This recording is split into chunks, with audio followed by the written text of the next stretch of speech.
Dumpster diving! Okay, jokes apart, I found this laptop from like the garbage disposal, and so what I'm gonna do, the garbage disposal, my bad. And so yeah, I actually found this at the garbage disposal, and so what I did is that I took it home and eventually checked what was in it and what wasn't. There are no RAM sticks, forget about it. And I don't have any compatible RAM sticks, so forget about it. There's no hard drive, forget about it. I don't have any other hard drive about these big fat ones.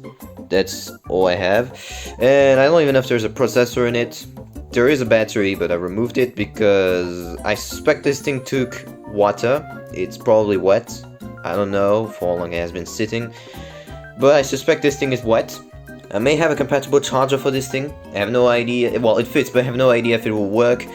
I don't want to power it on because I suspect it has been in contact with water, probably. It probably has been water damage, so I'm not certain.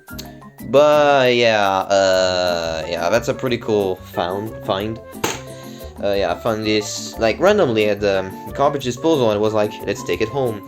But literally, I have nothing on it. I don't even know if there's a processor. I think there are no RAM sticks. I think there's no hard drive.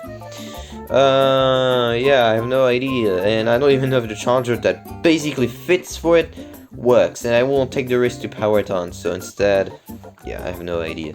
But yeah, pretty cool dumpster diving, so I guess that's it. So thank you so much for watching.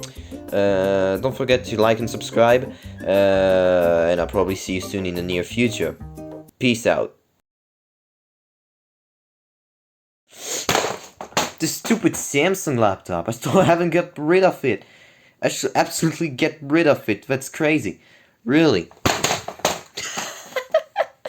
Oh my god. Okay, yeah, I'm gonna stop beating this one, and I'm just gonna edit this video.